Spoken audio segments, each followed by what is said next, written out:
नांदगाव तालुक्यासह ग्रामीण भागातील शेतातील सिंगल फेज लाईन बंद असल्याने शेतकऱ्यांचा जीव धोक्यात आहे।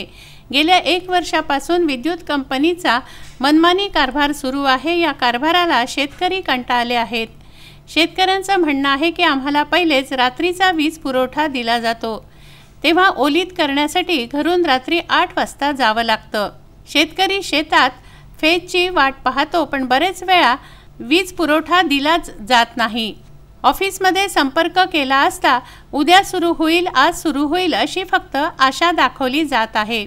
लोकप्रतिनिधींनी याकडे लक्ष देण्याची मागणी शेतकऱ्यांनी केली आहे। लाईन दिवसाचे 4 दिवस आहे साहेब,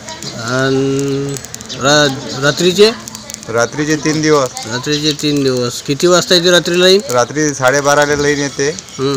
आम्ही लाईनची वाट पाहत राहतो। सिंगल फेज आमच्याकडे आहे नाही। किती वर्षापासून बंद आहे? कमीत कमी 2 वर्ष जवळपास होऊन राहिले। इलेक्ट्रिक बोर्डात तुम्ही गेलते का?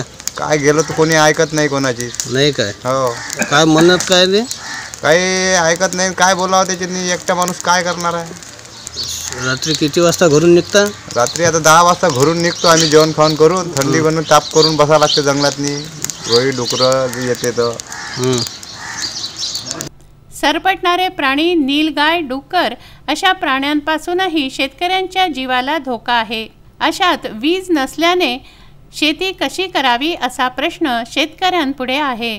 उत्तम ब्राह्मणवाडे, विदर्भ न्यूज, नांदगाव खंडेश्वर।